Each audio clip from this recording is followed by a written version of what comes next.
Before the first snowflake fell, Oklahomans flocked to the grocery store stocking up on the essentials. That left many bread, egg, and milk aisles bare. 2 News Oklahoma's Steph Manchin found that in North Tulsa, Oasis Fresh Market had everything shoppers needed to brave the storm. She caught up with the Oasis team and listened to how they stayed ahead of the shopping chaos and how much shoppers spent to prepare.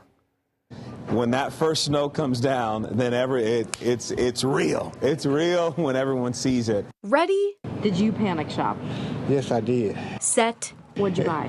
Oh, well, I brought a lot of meat, and I brought some vegetables and some apple pies and things like that, and a lot of water. Shop. Oklahomans cleared the shelves, prepared to hunker down and wait out this past weekend's winter storm.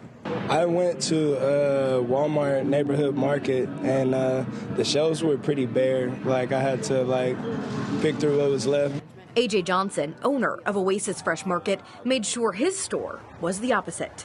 In a winter storm, food is essential, and so we want to make sure that for our community that it's not a greater barrier.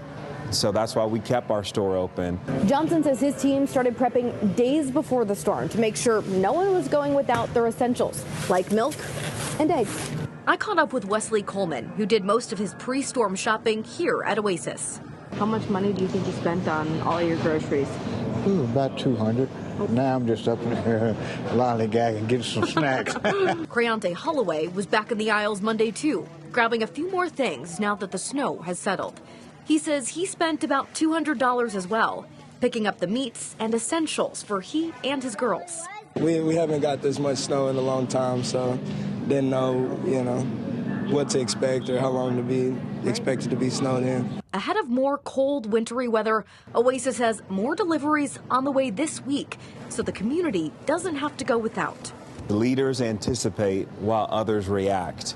For us, we tried to anticipate as much as we could and work with all of our vendors and our managers on just being proactive before the storm. Steph Manchin. We don't plan on closing. North Tulsa was without a grocer for a long time, and we won't start now. 2 News, Oklahoma.